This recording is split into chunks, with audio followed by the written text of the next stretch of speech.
Mga katanim, ito yung ating ngayong mixture, no? Itong DIY. It's like DIY pero branded, no? Tulad nitong ating master blend, no? Which is the 14-18-38.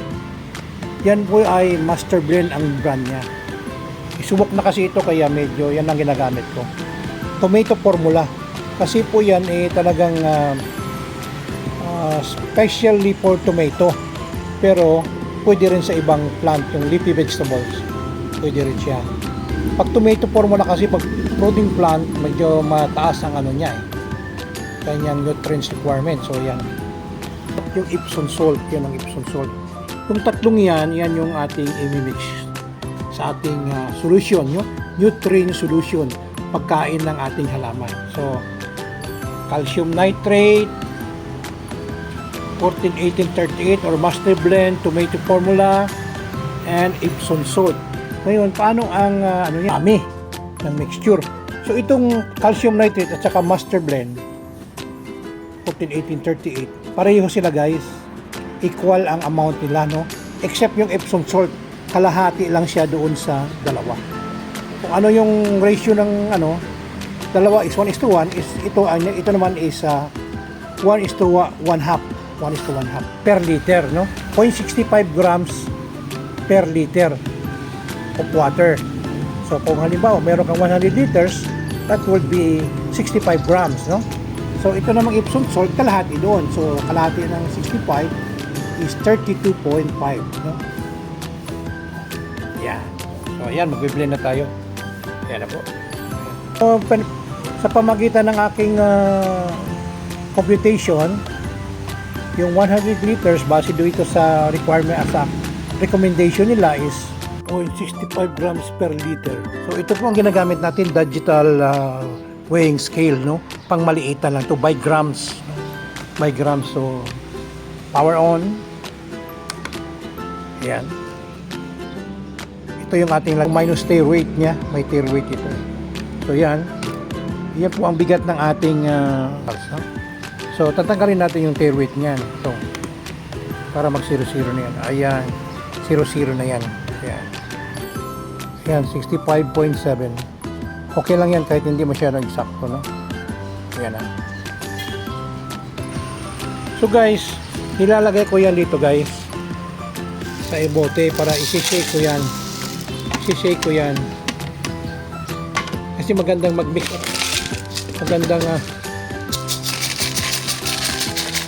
Magandang mag-mix dito. Lagyan mo siya ng tubig.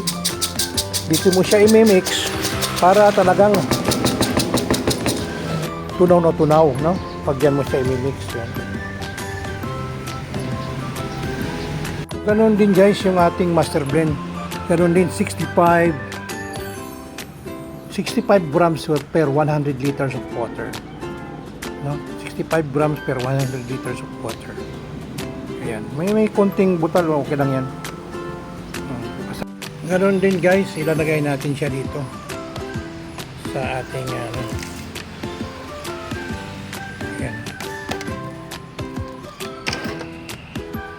So yung ating Epsom salt, kalahati doon sa ating mga ibang nutrients, no? 65 sila, so ito is only 32.5, 32.8. So okay na yan guys, hindi naman masyadong yan, negligible na yan. Okay, so ganun din ang gagawin natin, ilalagay natin siya dito. Yan, para madali ang pag-mix natin at pag-dissolve noong solution. Okay, dilute, tsaka natin ilagay doon sa container na 100 liters of water para madali ang kanyang pag-mix at pag-dissolve. So guys, ilalagyan na natin ng tubig yung ating wala namang dyan, measurement dyan kung gaano kadami. Basta pang lang yan. Para ma-dissolve lang siya. Yan. Halagyan na guys. So, ito namang master blend ang lalagyan din natin ng tubig.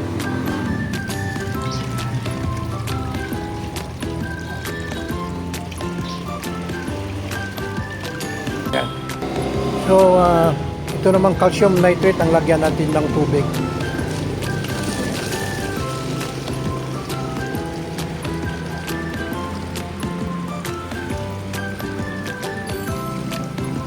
Ano guys?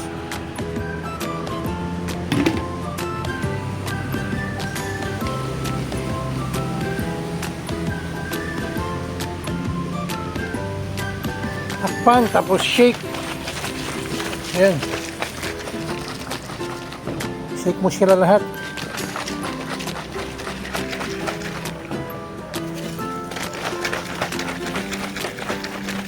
Ganyan lang guys. Shake lang hanggang sa matunaw. Okay? So, yan yung tatlong solution natin. So, yung tatlong solution na yan guys, makakagawa tayo dyan ng 100 liters of nutrient solution for our hydroponic plant. No? So, kung ang inyong styro box is 50 liters, 50 liters yung or 50 liters yung capacity ng isang styro box, dalawang styro box yan ang mapupuno niyan. Haluan ng tubig. Haluan pa natin ng tubig dyan guys na equivalent to 100 liters, no? Yan na ang gagamitin nyo ngayon sa inyong hydroponics. Yan na yung nutrient solution. Ang tawag yan is nutrient solution. Okay? Guys, ready na. Dissolve na lahat. Pwede nang gamitin yan, no? Ilalagay na natin dyan doon sa 100 liters of water. Yan. Yung tatlong mixture na yan, ano? Huwag mong pagsabayin, no? Unahin mo muna yung Epsom salt, tapos yung either one of this, either master blend or yung calcium nitrate. Itong master blend at calcium nitrate, hindi pwede pagsabayin yan, pati Epsom salt.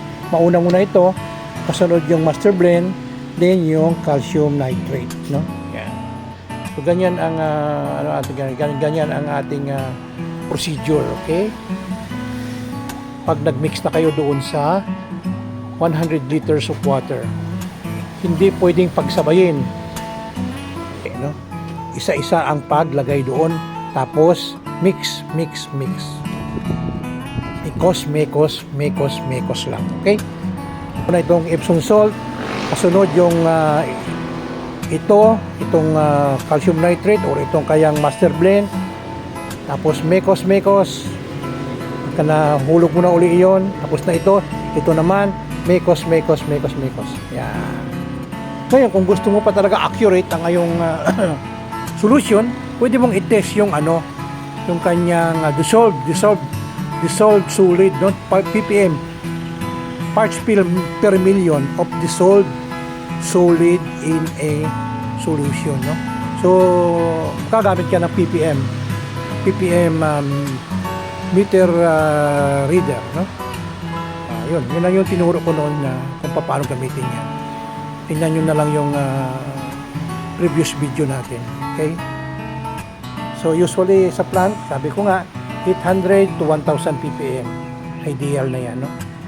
Early stage mga 700 pwede siya, 800 increase mo 800, then 900, okay? Okay guys, happy planting guys.